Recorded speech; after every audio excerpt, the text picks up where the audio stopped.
The massive crystal towers reached up into the purple sky like giant glass fingers. 3 suns hung in the distance, making the towers shine with rainbow colors. In the huge hallways of the Imperial Palace, thousands of strange creatures walked around doing their daily business. But one human moved differently than the rest. Kim Jun looked like any other diplomat. He wore the standard Earth uniform, a simple gray suit that made him blend into the background. His black hair was neatly combed and he carried a small data pad like all the other government workers. But Jun was not what he seemed. The Zephyrians were the rulers of this galaxy. They were tall creatures with shiny scales that changed colors when they got excited or angry. Each one had 4 arms that ended in sharp claws. They had been in charge of 10,000 different worlds for 3,000 years. To them, humans were like babies who had just learned to walk. "Here comes the pet human again," whispered one Zephyrian guard to another as Jun walked past. They both laughed with a sound like grinding metal. Jun kept walking like he had not heard them. He had been hearing comments like that for 3 years now. Every day he came to this palace.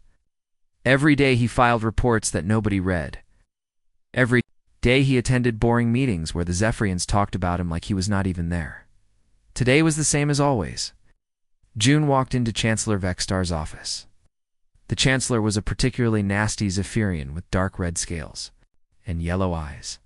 He was sitting behind a desk that was way too big for any normal person to use.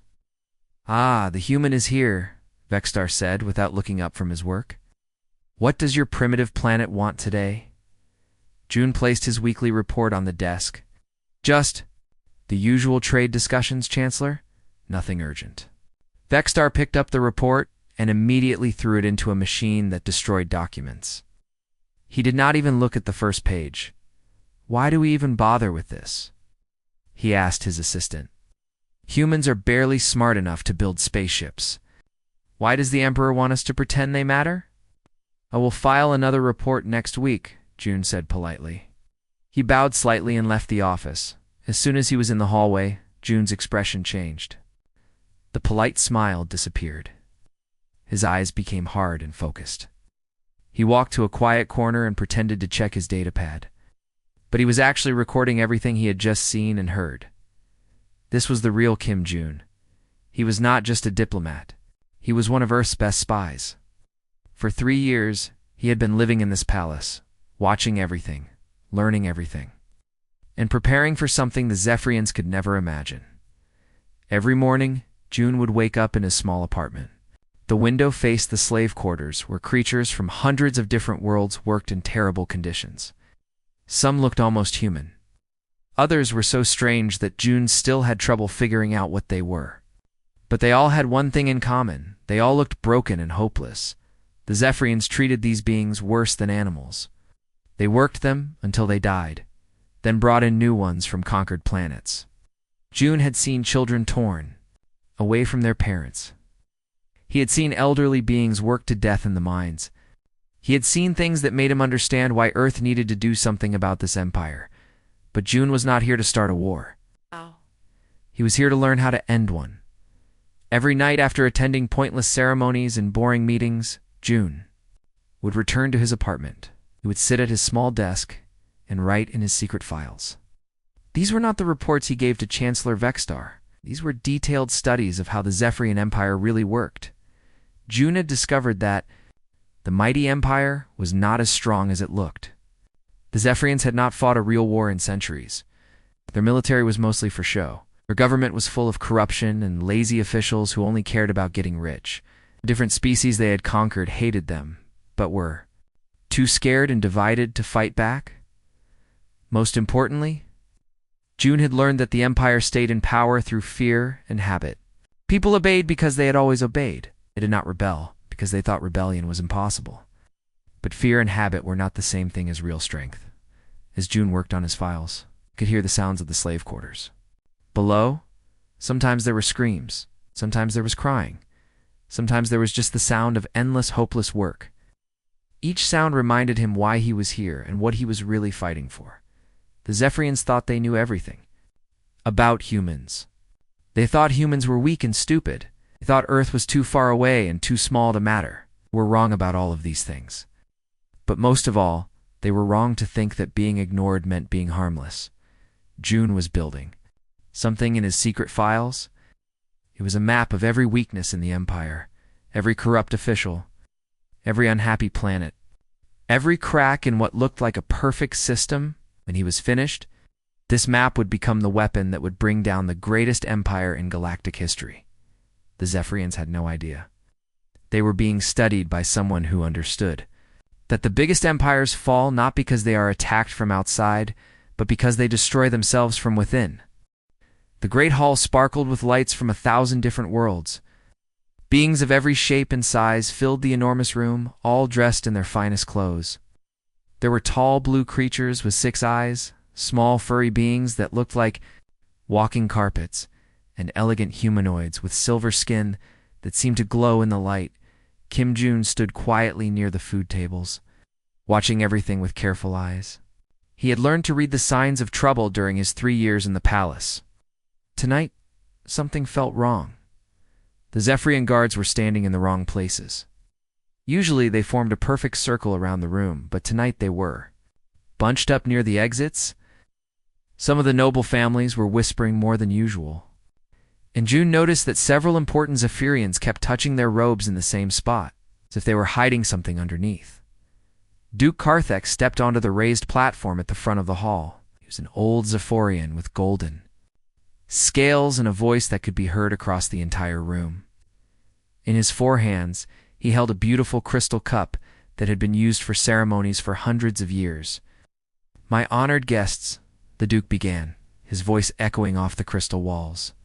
"Tonight, we celebrate another year of our empire's great success. We have brought peace and order to 10,000 worlds. We have created the greatest civilization the galaxy has ever known." The crowd cheered politely, but June noticed that not everyone was clapping. Some of the diplomats from conquered worlds looked sick when they heard the word peace. They knew what Zephyrian peace really meant. "Let us drink to the Empire's continued strength and prosperity," Duke Carthex continued, raising his cup high. "May it last for another 1,000 years." But before anyone could drink, the lights went out. For a moment, there was only darkness and confused voices. Then the shooting started. Bright beams of deadly energy lit up the hall like lightning during a storm. The plasma bolts were so hot they melted holes in the crystal walls. People screamed and ran in all directions, pushing and falling over each other in their panic. June did not run. His training took over immediately. He could see that this was a coup attempt. Some Zephyrians were trying to kill others and take control of the Empire. It was messy and poorly planned, but it was still dangerous to everyone in the room. Near the wall, a group of young diplomats from small planets were huddled together in terror. They were just kids, really, probably attending their first big ceremony. A blue-skinned girl who looked like she might be from the Antarian system was crying. A small furry being was trying to hide behind a chair that was too small to protect him. Another volley of plasma bolts flew across the room, heading straight for the group of young diplomats. June did not think. He just moved. He threw himself toward them, tackling the blue girl and knocking the others down just as the energy beams passed over their heads. They all landed hard behind an overturned table that had been blasted away from the wall. "Stay down," June shouted over the noise of the battle. "Do not move until I tell you." The blue girl was shaking with fear. Her skin had turned almost white, which June knew meant she was terrified. "What is happening?" she whispered. "Just stay calm," June told her, pushing her further behind the table as more shots flew overhead. "This will be over soon." But even as he said it, June could see that the situation was getting worse. The attackers were winning, had better weapons, and had planned their attack well enough to cut the power and control the exits. From the shadows near the platform, a figure emerged. It was a Zephyrian, but not like the others. Half of his body had been replaced with mechanical parts. His left arm was completely metal, and his right eye glowed red in the darkness. He carried a military-grade plasma rifle, the kind that could cut through armor. The cyborg mercenary was scanning the room looking for specific targets. His red eye stopped on the group of young diplomats hiding behind the table. These were not important people, but in his twisted mind, he probably thought killing them would send a message about what happened to those who opposed the new order. June saw the rifle turning toward his position. It may be 2 seconds before. The mercenary fired. It was no time to get the diplomats to safety. There was no time to find better cover. There was only one thing he could do. He stood up. The plasma bolt hit him in the chest before he could take a single step. The energy beam burned through his gray diplomatic uniform like it was made of paper. He felt the terrible heat spreading through his body, destroying everything it touched.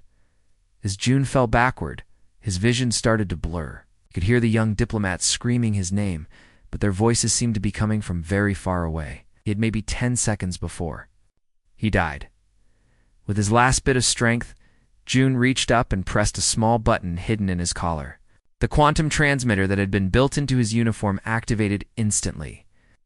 3 years of secret intelligence data, every weakness he had discovered, every corruption network he had mapped, every detail about how to bring down the Empire, compressed into a single burst of information that shot toward Earth faster than light. The transmitter burned itself out completely, leaving no trace that it had ever existed. The cyborg mercenary looked down at June's body and shrugged. "Just some human," he muttered, stepping over the corpse to hunt for more important targets in the chaos of the failed coup. No one noticed the tiny flash of light that had flickered and died in the human diplomat's collar. No one realized that the insignificant man from the primitive planet had just fired the shot that would bring down their eternal empire.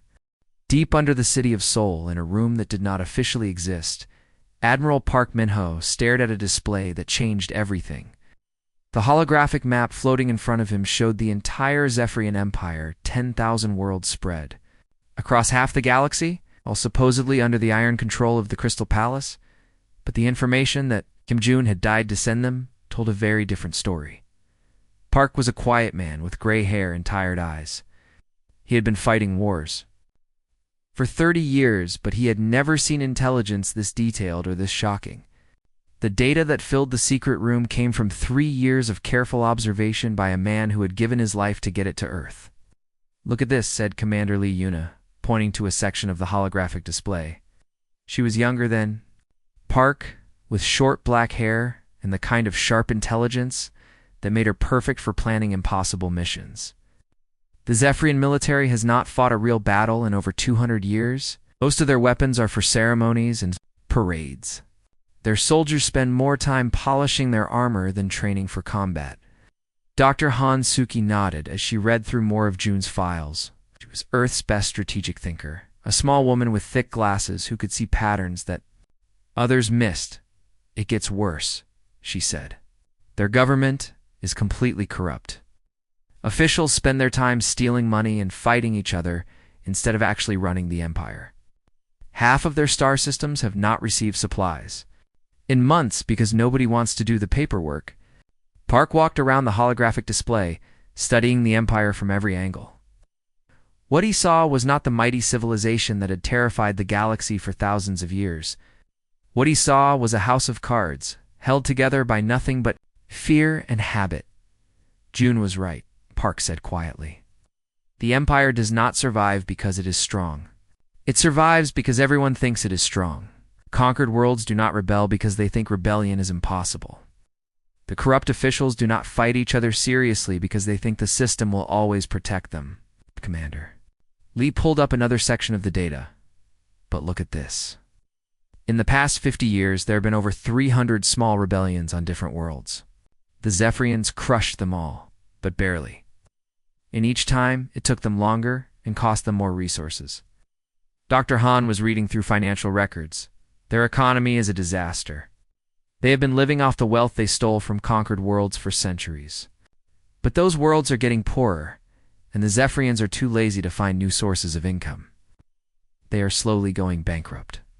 Park stopped walking and looked at his team. "So what do we do? We could build a massive fleet and attack them directly, but that would take decades and millions of people would die." "We do not attack them at all," Dr. Han said with a small smile. "We make them attack themselves." The plan they developed was unlike anything in military history. Would be no great battles, no massive invasions, no dramatic declarations of war.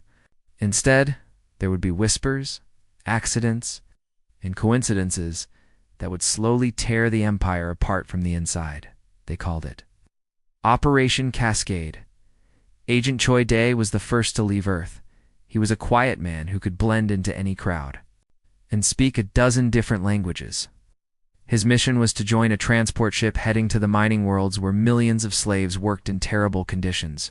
Hidden in his luggage were quantum communicators, devices so small they looked like pieces of jewelry, but powerful enough to let people on different planets talk to each other instantly. For the first time in centuries, the slaves would be able to coordinate their actions. When one world rebelled, others would know immediately and could join in. The Zephyrians would not be fighting one rebellion. It would be fighting hundreds at the same time. Lieutenant Song Min had an even more dangerous job. She was a computer expert who could make any electronic system do what she wanted. Her mission was to infiltrate the Empire's communication network, the system that allowed the government to send orders to all 10,000 worlds. Song Min would not destroy the network. That would be too obvious. Instead, she would make it work badly. Messages would be delayed by hours or days. Orders would be sent to the wrong planets. Supply ships would go to empty space instead of where they were needed. The Empire's responses to each crisis would create 3 new problems. Other agents were scattered across Zephyrian space. Some joined news organizations and would make sure that stories about government corruption reached the right people at the right time. Others became traders and would quietly sell weapons to oppressed populations. A few became servants in the homes of important officials, where they could listen to private conversations and learn about secret plans. The beauty of the plan was that it would be completely invisible. The Zephyrians would think they were just having bad luck. They would never realize that every crisis, every accident, every failure was carefully planned by humans they considered too primitive to be dangerous. Park stood in the war room, watching his people prepare for the most important mission in human history.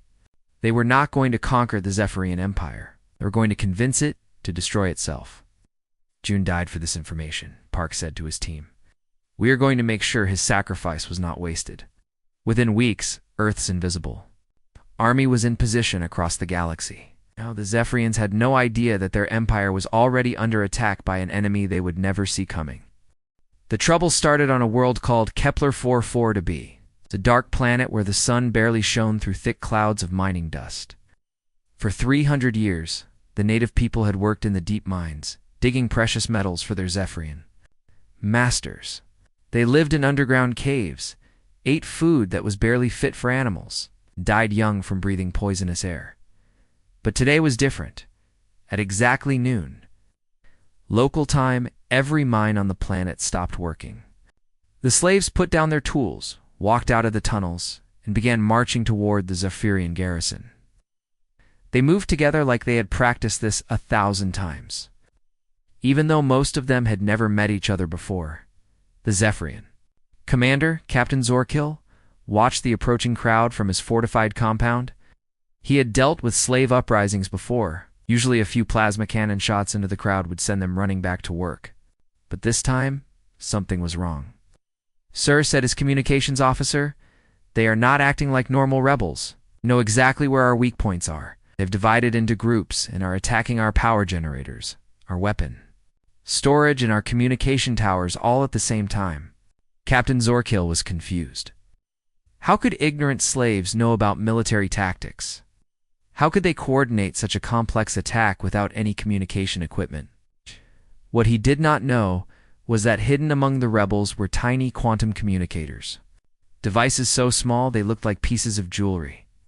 Agent Choi Dae had spent months secretly distributing them to trusted leaders in the slave community.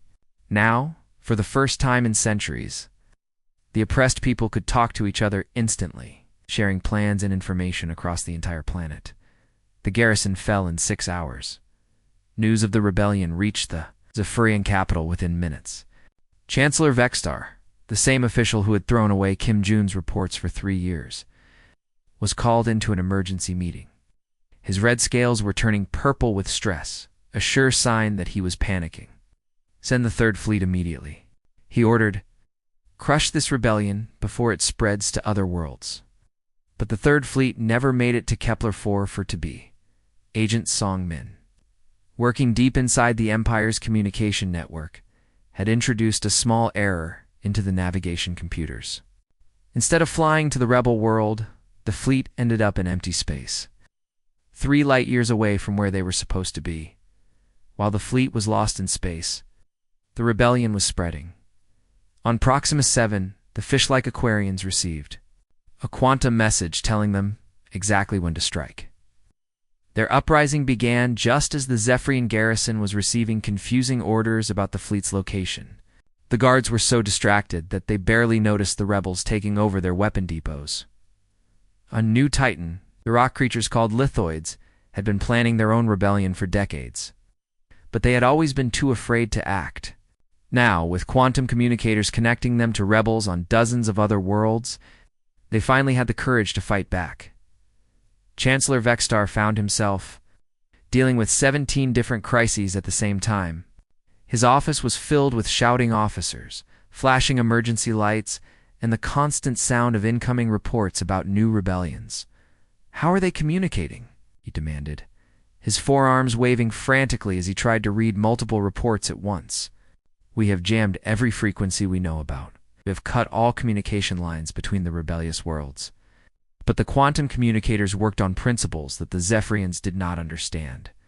The rebels could talk to each other instantly, across any distance, and there was no way to stop them. As the military struggled to respond to the rebellions, other parts of the Empire began to fall apart. Financial markets crashed when news reports revealed massive corruption in the government. These were not random leaks. They were carefully timed releases of information from Kim Jun's intelligence files, designed to cause maximum damage at exactly the right moment. Trade routes collapsed as merchant ships began disappearing. The Zephyrians thought they were being attacked by pirates, but these were actually coordinated strikes by Earth's operatives. Supply ships carrying food and medicine to loyal worlds never reached their destinations. Planets that had been faithful to the Empire for centuries began to starve. The Empire's rigid system of government, which had been designed to maintain perfect order, became its greatest weakness. When the Emperor gave an order, it had to go through dozens of levels of bureaucracy before reaching the people who would actually carry it out. But now, with communication networks full of delays and errors, orders were arriving days late, or not at all. Military commanders received contradictory instructions. Some were told to attack rebellious worlds that had already been destroyed. Others were ordered to defend planets that had been loyal for centuries. The confusion was so complete that some Zephyrian fleets ended up fighting each other by mistake. Within 3 months, over 1,000 worlds had declared independence from the Empire. The Zephyrian military, which had once seemed invincible, was spread so thin that they could barely defend their own capital. And through it all, the Zephyrians never realized they were under attack. To them, it looked like the Empire was just having the worst luck in history. They thought the rebellions were random. They thought the communication failures were just technical problems. They thought the financial crashes were just natural economic cycles. They had no idea that every disaster, every failure, every crisis had been carefully planned by the humans they had dismissed as too primitive to matter. The empire that had ruled the galaxy for 3,000 years was falling apart, and they did not even know who was destroying them. The Crystal Palace that had once been the symbol of eternal power was dying.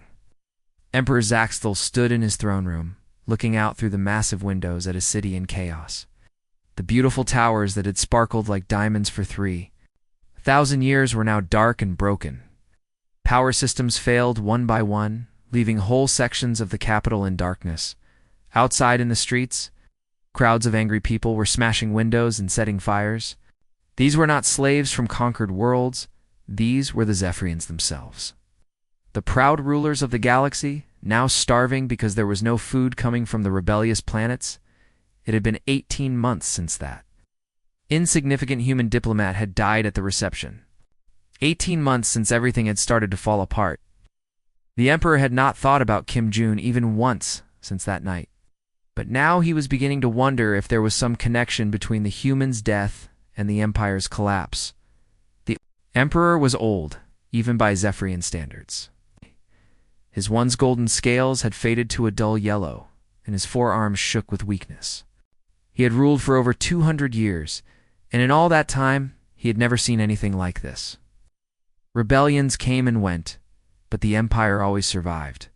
This time felt different. "Your Majesty," said his last remaining advisor, a nervous, young Zephyrian, whose scales kept changing color with fear. "The shuttle is ready. We must leave now, before the crowds break into the palace." The Emperor nodded slowly. There was nothing left to save. The Empire was gone, scattered into 1,000 pieces across the galaxy. It was time to run. But as he walked toward the shuttle bay, something strange happened. The communication system, which had been broken for weeks, suddenly came to life.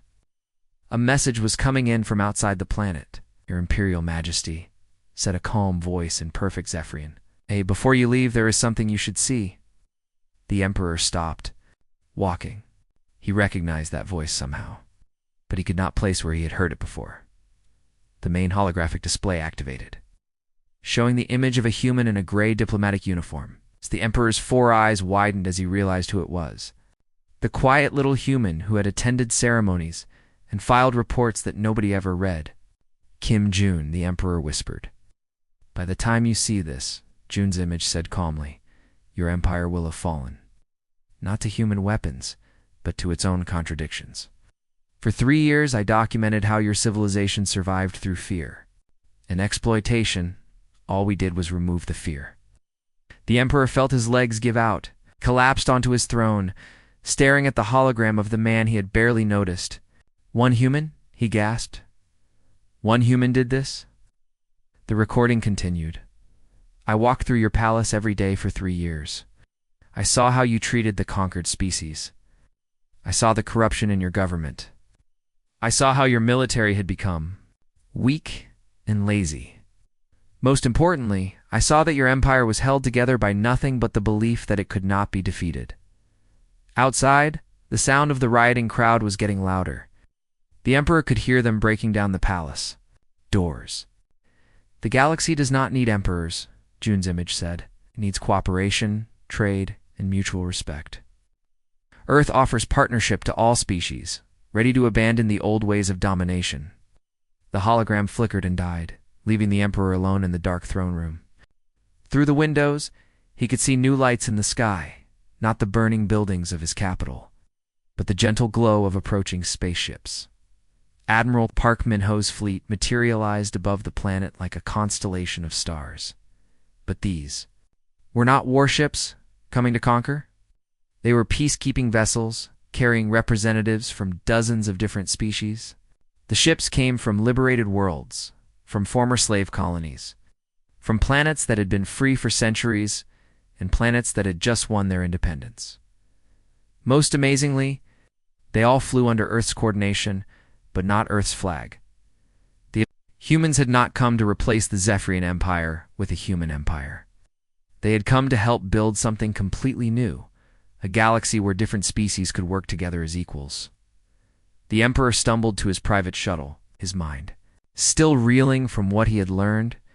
As his ship lifted off from the dying palace, he looked down at the capital city one last time. The riots were already stopping. Human peacekeepers were landing in the streets, bringing food and medical supplies to the starving population. Planets across the galaxy, similar scenes were playing out. Former slave worlds were establishing trade relationships with their neighbors.